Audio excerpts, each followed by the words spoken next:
All right, today I am sitting here with my client and friend Scott Fenton and his incredible wife Denise. Scott's gone from 245 to 209 since May 14th, which is May, June, July, not even 3 months ago.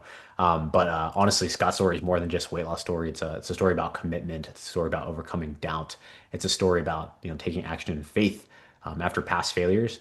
And I'm sitting here with Denise because they have experienced some incredible blessings on the other side of good health. So, Scott, Denise, thanks for being here with me. Oh, thank you. Thanks for having us. Yeah. Yeah, awesome. So, Scott, I'll start with you, man. Before engaging with us, what were some of the things that you had tried before? What was your mindset when you were sitting at the 254 or 245 pound mark? Uh, I actually was at about 280 at one time in 2019. And Mhm. then I tried I went to a health doctor and he gave me laser around the belly. So I would do that two times a week. And he gave me like a menu which was weighed out by the palm of your hand and certain foods not to eat. And I went down to 210 pounds doing that. That's without exercise. That's also without, it's an easy way to do it, but I decided to stop doing that and I went back to my old habits really fast.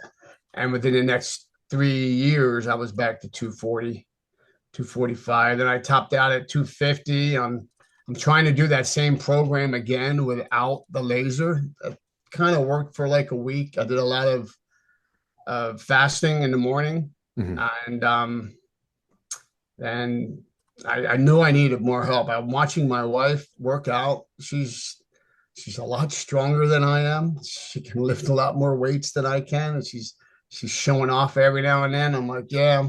She goes, you should come with me. I'm like, no, I'm not going to go there. That's not going to happen. Mhm. And then I saw Joey on Twitter, Mhm. and I liked one of his videos, and he didn't give up on me. So that was the key. Mhm. And then I pulled the trigger, and then I became part of this program here. And that's what I was trying. I was trying everything under the sun except the right things. Mhm. Gotcha. Yeah. Awesome. I appreciate you giving us some background context there because I think that's relatable to majority of people who are struggling with their weight and their health in some way, shape, or form. Um, so for you, Denise, when Scott told you what he was thinking about this program, what was your gut reaction? Was there any skepticism or doubt? What did that conversation go like? Well, I had some questions because obviously he had done, a program back in 2019. Um, and I knew at that time that it probably wasn't going to be sustainable. Like I really wanted it to be successful for him. And I was really proud of him that he lost all that weight, Mhm. but I knew that he couldn't sustain that eating forever. It was a lot of shakes, um, some drops, a lot of vegetables, not a lot of protein. So I knew that wouldn't be sustainable for him.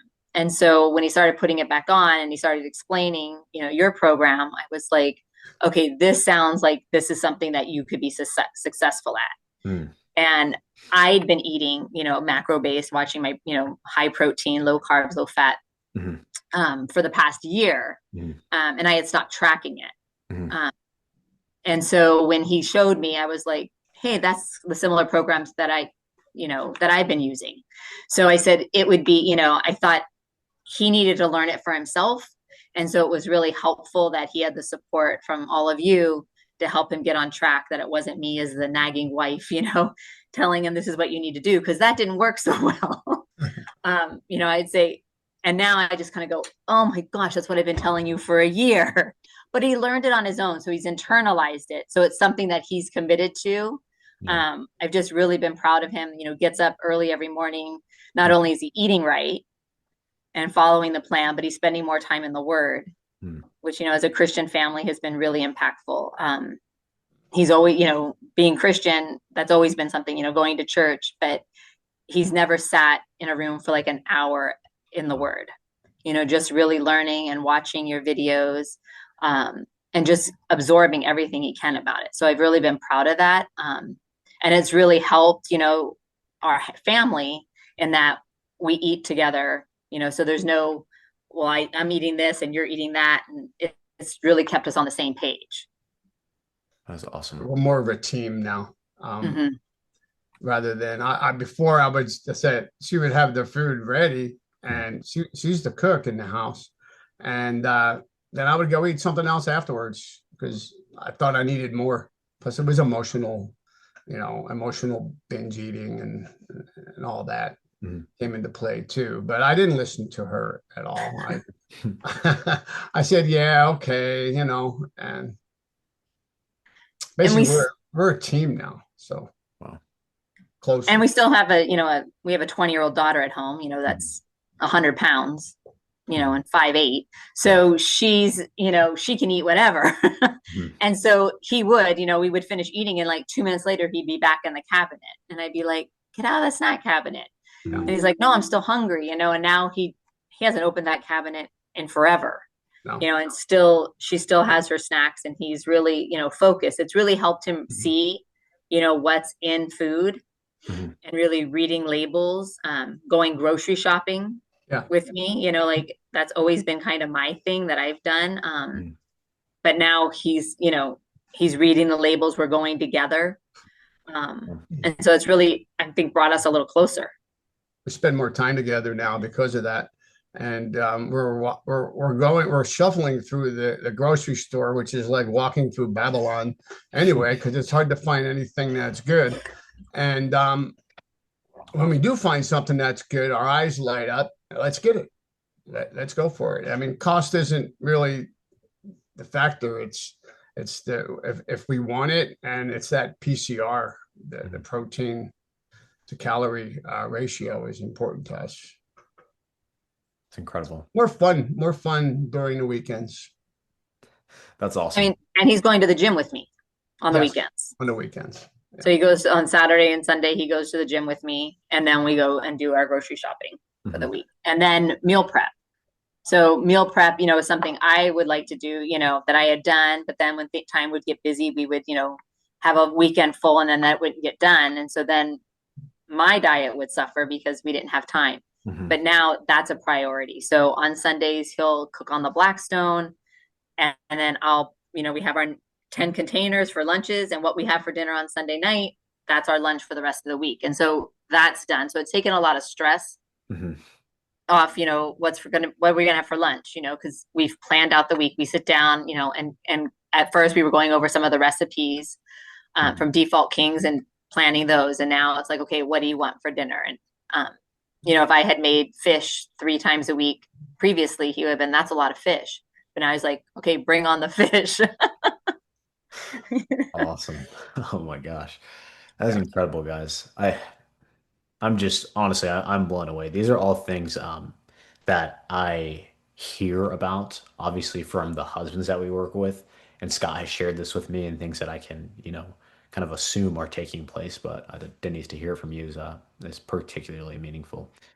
That's incredible. So I have a few interesting questions for you guys because for both of you, you've kind of brought up the dynamic of how health had been a priority and you had prioritized it in other ways, before you engaged with Default Kings. It wasn't like the first time you ever thought about health, right?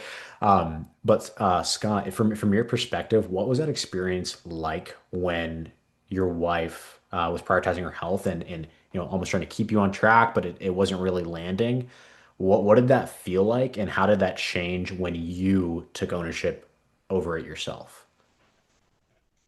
Well, before basically I would just let her do what she did, and I would do what I did. If I was hungry, I would eat more.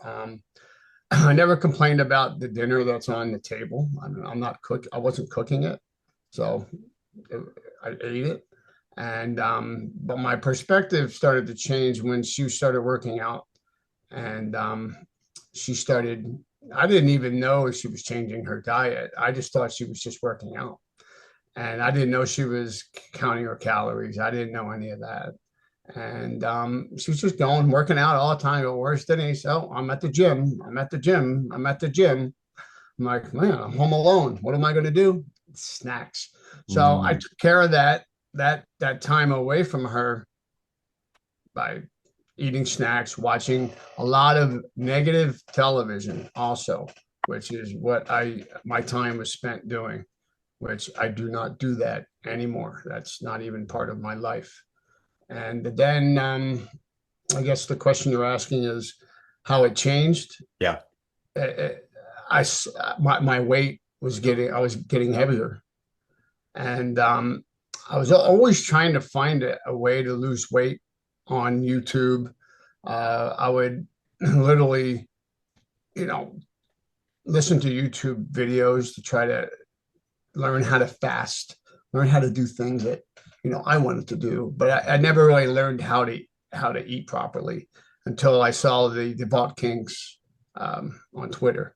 Mhm. So, and then it changed when I saw the light. I saw the light when I was being held accountable to do a daily journal and to look at my default actions, which is read the Bible daily and pray, and then write in a journal. I have a journal here that I write in every day, and then I do devotionals all day, all morning. Mm. And that's when it changed, when I started to change my identity from being fat and okay with it and buying new shirts to deal with it. And my identity changed from, the fat pop up because I'm a grandfather also Mm. to I've been remade. I've been transformed now. I've been remade to honor God and also to honor the body that He created for me, and that's where it changed right there. Then I became really devoted to the program, and I paid attention to what my wife was doing. We discussed a lot of things. I think she learned a lot from what some of our conversations were because I was very anal in the beginning on weighing everything. I'm weighing everything. Mhm. And like, if I ate 10 grapes, I'm weighing 10 grapes. Mhm. And she says, you don't have to weigh that. You don't have to weigh this.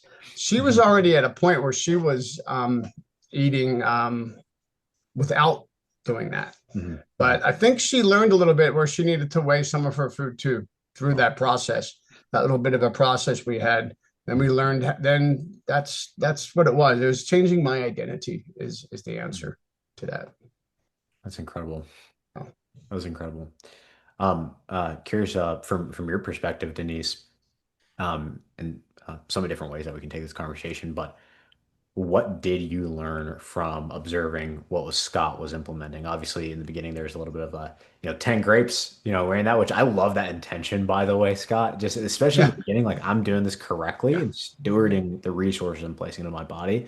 But how have you guys kind of thought about and built systems to at least make it feel more simple over time? What does that look like on your end, Denise? I think the most important part is planning. If you don't plan, like if so we sit down over the weekend and say, okay, this is the schedule for the week. Like Mhm. I know I'm not going to be home this night, so I make sure that there's enough for leftovers for him, or Mhm. there's something for him to cook. Mhm. Uh, if I'm not going to be home that evening. But I think the planning is key. So before he was on that, before he was on this journey, I would I didn't always plan. But now it's like, okay, there's something planned. And we've been, when our kids were younger, it would be like, oh, they're at baseball, they're at soccer, they're at dance, I'm going to run through McDonald's. But I've discovered that it really doesn't take any longer to cook than it does to sit in line at McDonald's to create healthy meals. So we have some that, are a weekly thing that we eat, and that just kind of rotates. And they're quick, within 30 minutes. It's not like we're standing there, at the stove. But Sundays, evenings, it just works for us to plan what we're going to have for the week. We have that for dinner, and then it's ready for the week. We even learned to plan if we go out to eat. I mean, you have the restaurant guide in the Default Kings, which we've used that Mhm. twice, I think, so far. But I mean, we went to Cheesecake Factory and we found they have a good menu there, and we found something to eat that night, which was high protein. Then we went to the movies and we I, I only had normally I eat the whole bucket of popcorn, of course, right? No butter. I never had butter anyway. And I had, I think, a cup or 2 cups max. And Wow. then I put that aside. But I had room for it. Yeah. And we had it was a date night. We went out to dinner, went to a movie. It was fine. Well, and like you said, in the past, we would have ordered a large popcorn and it would have been gone before the movie started. Yeah. But we actually got a medium and brought over half of it home.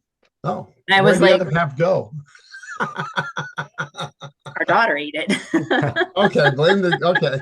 'Cause I know It I sat on didn't the eat it. counter, and the next day I had put my hand back in it and I was eating a little bit. I'm like, okay, either she wants this and she's going to eat it, or it's going in the trash because I couldn't Yeah. stay out of it the next day. But And it's okay to throw food away. I found that out. You don't have to finish your whole plate. Mhm. That's funny. That first off, that's awesome that you guys were able to bring that intention into date night. And yeah, sometimes I made a video once where I went out to dinner at an Italian restaurant and ate like, just a small piece of the lasagna. And then I was like, I did finish it the next day, by the way, but it fit into my calorie goals. Um, and so that's kind of funny. Um, Something I'm curious about on the date night front is food is such a common culturally set standard when it comes to just fun and celebration, especially on date nights, right? And it's so simple to say, hey, let's go on a date night. Where are we going to eat? What are we going to eat? Oh, let's eat this thing. Let's eat that thing, right? So how have you guys found that change in culture, even in your date nights, where you're focusing more on just the date itself versus like indulging in food? I think previously I would try to say, let's share. And he's like, that's not enough food for me. I'm going to be hungry. And it's like, okay, it's not worth the fight. You know, I'll Mhm. take half of it home, or I just won't get what I want. I'll, get something different. But now it's kind of like, okay, what can we get that's a high protein? And what's the vegetables, and staying away from, dressing on the side, or, getting a baked potato, having half of it with no butter, or Mhm. just light butter, and just trying to make choices that way that are more, being more conscious of what and mindful of what we're eating, Mhm. uh, and not just ordering what's on the menu. When we went to Cheesecake Factory, they have that Skinnylicious, they Mhm. call it, and menu inside the regular menu. And I just pulled it out and I said, here, just use this menu. It'll be easier. Mhm. He thought the other menu was the wine menu because he didn't look at it. I Yeah. just pulled it out and said, here's the menu. And there was so much to choose from there. Wow. Yeah. And then he went to the app Mhm. and was like, okay, here's what, I'm going to have. And I was like, that's a really good choice. That's what I'm going to have too. That's great. That is so good. Scott, I'm curious from your perspective on this. I can imagine either husband or wife listening to this who aren't, haven't built the same culture that you guys have built. And they might be thinking like, that sounds awfully intentional. Like planning my meals, even though we plan every other area of life. Scott, what would you say to somebody who's thinking that sounds awfully intentional, and that sounds like too much? I don't want to do it. What would you say to them? Well, it is intentional. It's something that if they want to lose weight and if they want to do it as a husband and wife, they need to be intentional for each other. But they have to have respect for each other's fitness goals and or you know food choices, and work as a team to make both parties happy. It's a happy marriage that way. I mean, it is intentional. Mhm. That's incredible. Well, Gabe, I think you hit it on the head. You said we're intentional in everything else. We plan everything else in our lives. Mhm. You know, it doesn't take a lot of time. It probably takes maybe 20 minutes for us to say, this is what we're going to have this week.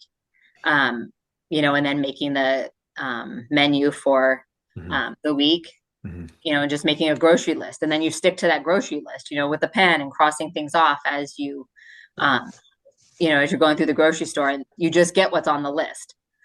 And a really easy way, like during the school year because I'm a principal. So the last couple of months have been easy, but now we'll use like, the drive up, order online and drive up and pick it up. And that saves money and makes things a lot easier. That's incredible. I think with some relationships that maybe go out to eat a lot more than we do, or are always traveling. That's something that they have to figure out. You have to shuffle through their menus. You have to shuffle through the restaurants that you're choosing to go to. If you have to eat a Caesar salad with extra chicken with dressing on the side a couple nights in a row, then just do it. That's all, because you'll lose the weight. You'll stay within your protein. You have to make a choice that sometimes isn't the best for a meal that you had the day before, but just do it anyway. Yeah. This is what I'm very curious about because I witnessed this myself, of course, and how I think through it. But even with the planning and intentionality and the knowledge that you have and you develop over time as you're managing your health, there's still some moments where I like to call them like a sticky situation. Yeah. Where it's like, oh, I don't know what to do here. I've got kind of a weird, goal to hit with my protein and calories, and there's some like it's not exactly obvious what I'm going to choose to eat right now in this moment. Plus, there's sometimes emotions involved where it's the end of the day or you're with other people, and it's just like you find yourself at that sticking point. So, how have you guys come together to break through those sticking points where maybe it's one of you guys or the other, or maybe it's just overall where it's like if it doesn't feel easy. How have you guys broken through that? Used the app one day when we got a flat tire on our way to a birthday party and on our way to Costa Mesa. And we went to an America's Tire and there was a Starbucks right next door. And there was a good breakfast there to eat that was on your app. That was DK approved. And we were in a sticky situation because we were hungry and we were going to be late for the party, which was full of pizza and other stuff anyway, and cake. But that's one sticky situation I can think of. How about you, Denise? I think we think through like when we're going to be out of town or like my purse used to have candy in it, like different things, different snacks, granola bars. Now my purse is full of beef sticks. Yeah. I knew that was coming. Like, seriously, Yeah. I'll reach in. Oh, that's not a pen. That's a beef stick. So like, we're just more mindful. We have the protein bars at home. We don't eat them every day, but if, I know I'm going to be off out and about and I might get hungry, grabbing one of those. Like I said, sometimes they're smashed, so the beef sticks travel really well. So there's always beef sticks in my purse. And I think like when we're going on a day trip, we'll plan like bring a couple apples, edamame. The dried edamame is a good one to carry. We have, the Quest chips in the cabinet. Yep. Just we saw your snack video, by the way. We watched that together. Amazing. I was like, this sounds like my wife's purse.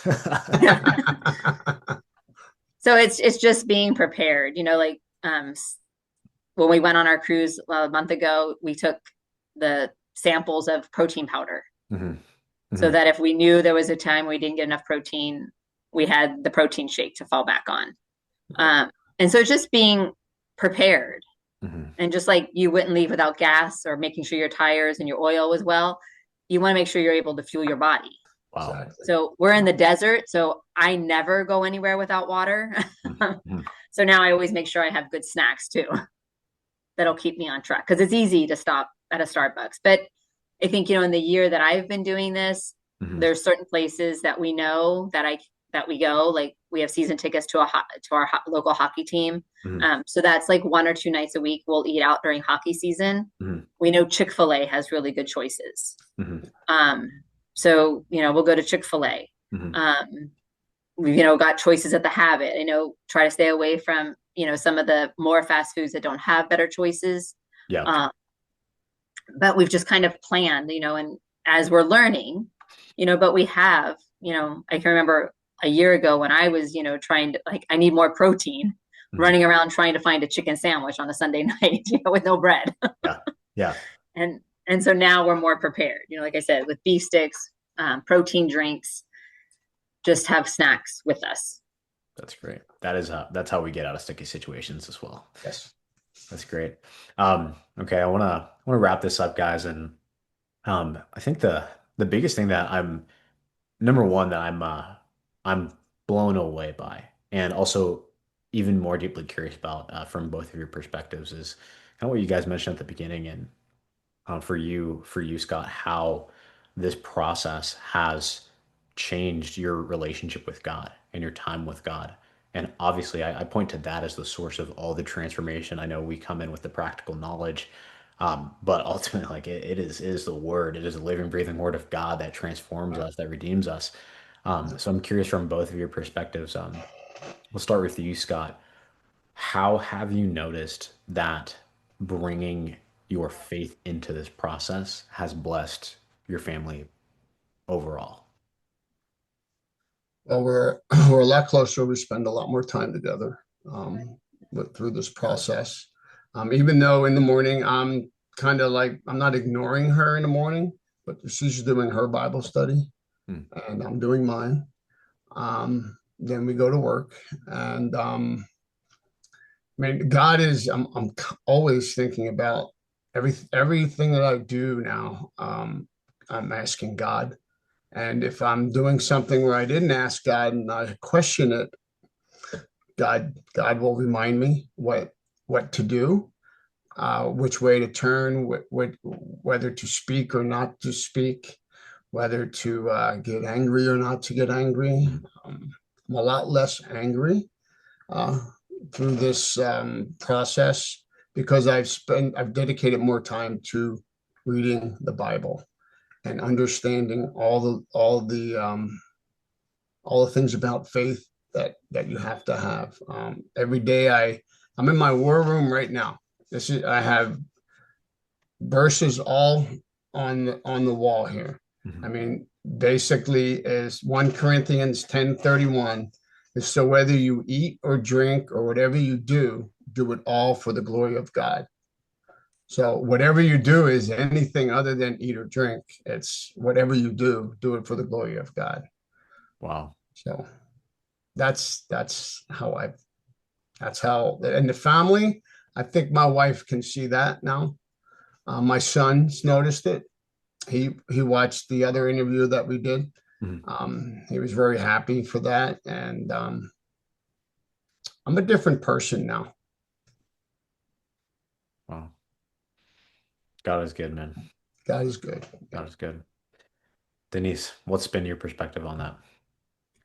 I think, what, like Scott said, I've, been doing this, for over a year, and it's really brought us closer together. Like he said, in the mornings, we each have our own separate devotional time that, I stay in our bedroom and I read, get my coffee and read the Bible every morning. He goes into, our spare bedroom and does his devotional and his time. And it just kind of starts our day off with God. It just changes your perspective of your day. It's brought us closer. I do definitely see a difference because in the past he would get up and just watch a lot of negative TV, Mhm. and I could see him getting angry, and arguing with the TV and what's, going on in the world, or, whatever it was that he was watching. And he doesn't do that now because, it's always a give and take where there's only so many hours in the day.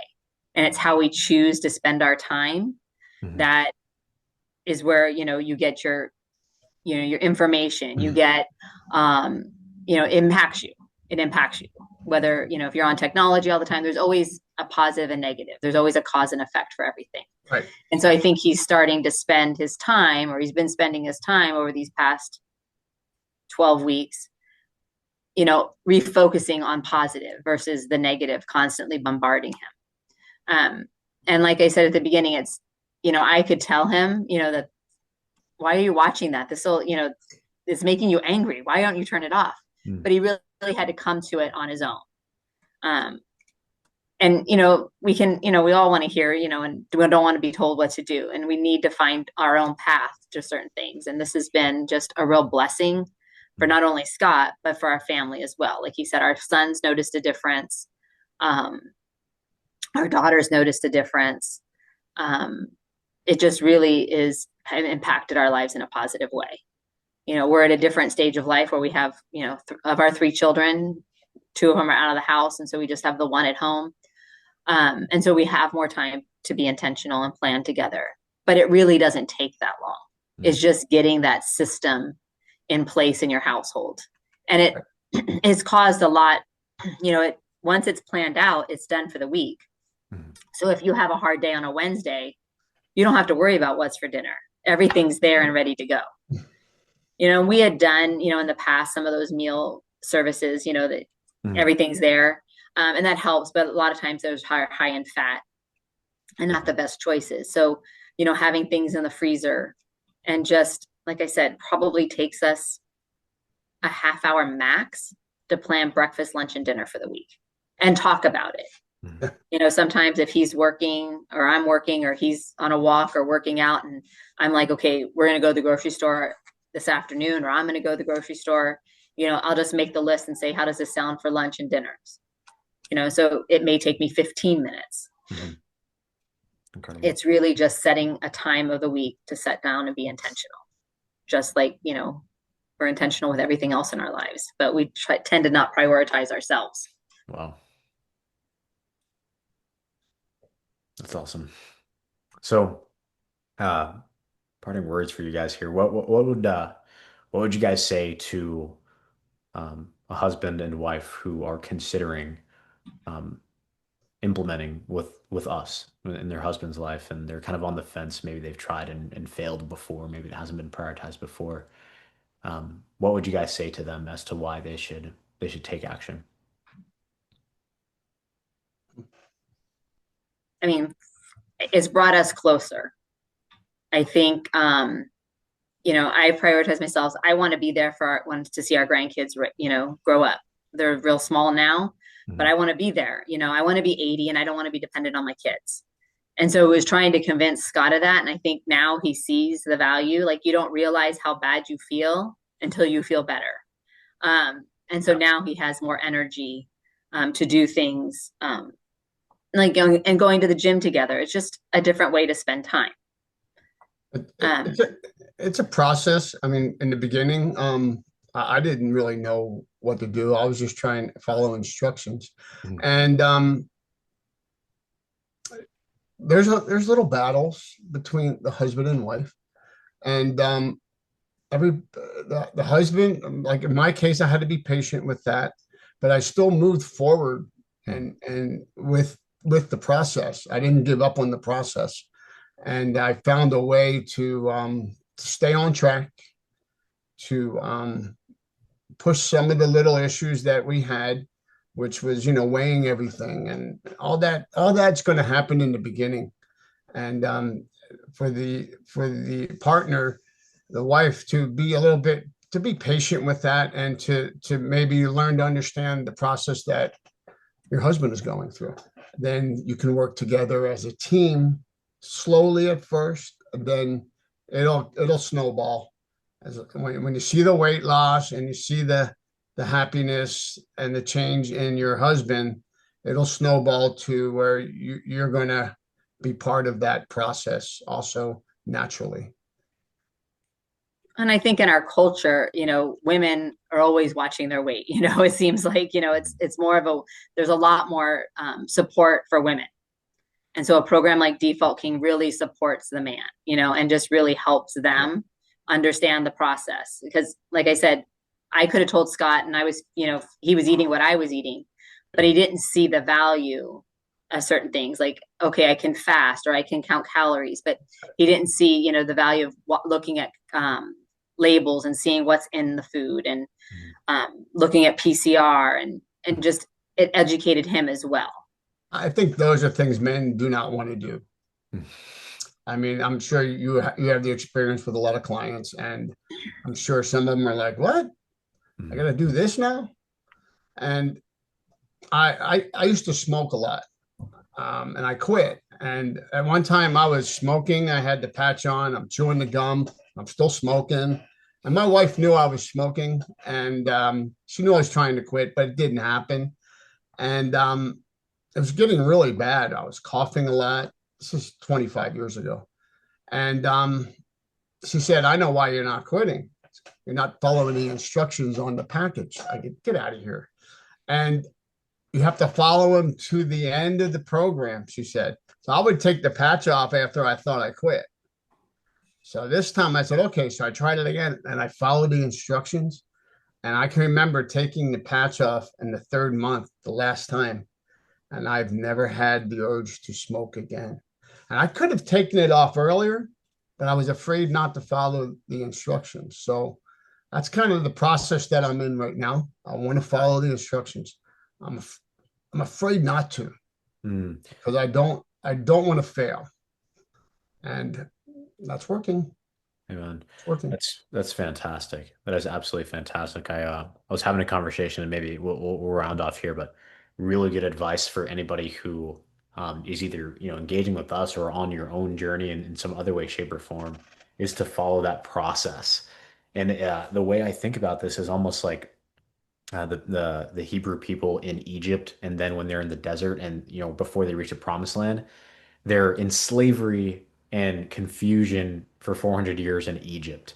And then they get freed, but they're still walking through the desert. They're learning the law, they're learning the process, they're building the habits so that they can have complete freedom in the promised land. And that is such a powerful mindset to carry through your journey is okay, I am learning the process and ultimately it leads to freedom long term. So And there's still another mountain to climb. I've climbed one mountain and I've watched some of your modules, and you go down into the valley and like, oh darn, this thing's bigger. yeah. And I know that's gonna happen soon. Um, I'm prepared for that, and I'm willing to make changes to get over that next mountain also. So Amazing. I'm prepared for that. So, Amazing. Guys, thank you so much. I know this is going to bless so many families and so many husbands, wives, children. So thank you guys for both your time and for your commitment to this. thank you. Welcome.